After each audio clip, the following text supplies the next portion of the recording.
We have confidence in the victory of good over evil.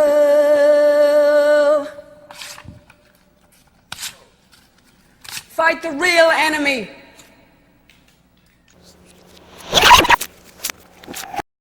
Who is this, and what does this protest mean?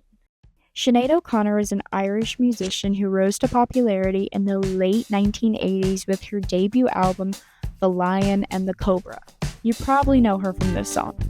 It's been 7 hours and 15 days since you took your love away.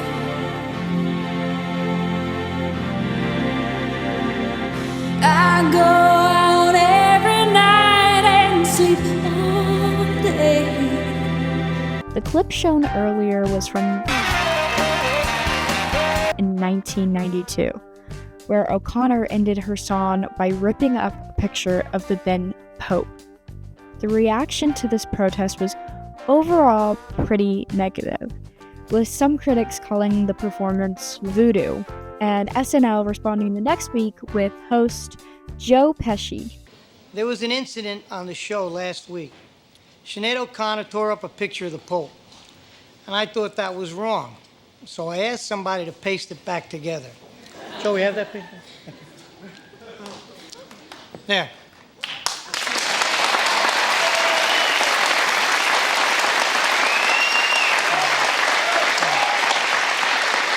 I think that's a lot better, thank you.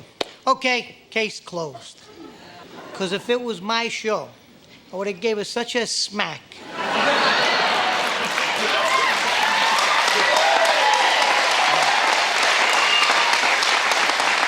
I would have grabbed her by her eyebrows. She was booed off stage, threatened, mocked by Madonna, albums destroyed, and Frank Sinatra called her a stupid broad.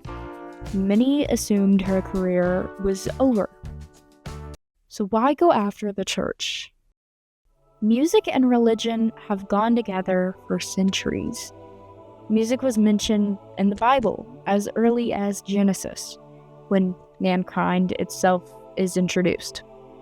In the Middle English period, most music was written as religious lyrics, which has translated into modern-day hymns you hear in modern-day churches. Today, modern-day churches often perform rock or contemporary music. I said, can you help me? I said, can you help me? In Ireland, O'Connor's birth country, the Catholic Church and the Protestant Church have been at odds since the early 1900s, when the Irish Civil War started in June of 1922. The two most popular sects of the religion in Ireland, Catholics and Protestants. The issue, however, was that Irish Catholics tended to lean towards Irish independence, while Irish Protestants tended to support British unionism.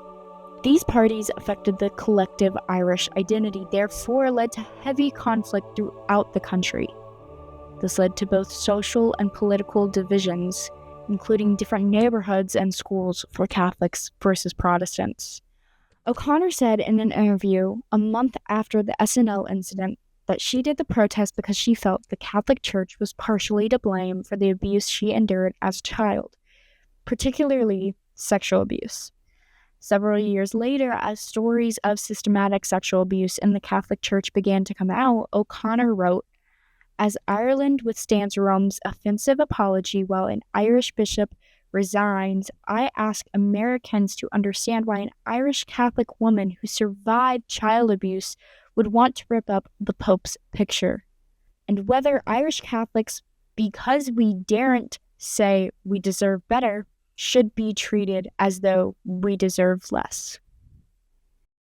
Sinead O'Connor was an activist from the day she began making music until the day she died in 2023. She sang in protest, shaved her head in protest. Even the song she sang before the Pope picture ripping was a cover of Bob Marley's song War. The lyrics about injustice and derived from a speech made by former Ethiopian Emperor Haile Selassie, who was seen as a messiah by the followers of Rastafarianism. She replaced some of the lyrics with child abuse. Even in 2021, just 2 years before her death, O'Connor didn't regret her protest. It was open season on treating me like a crazy bitch.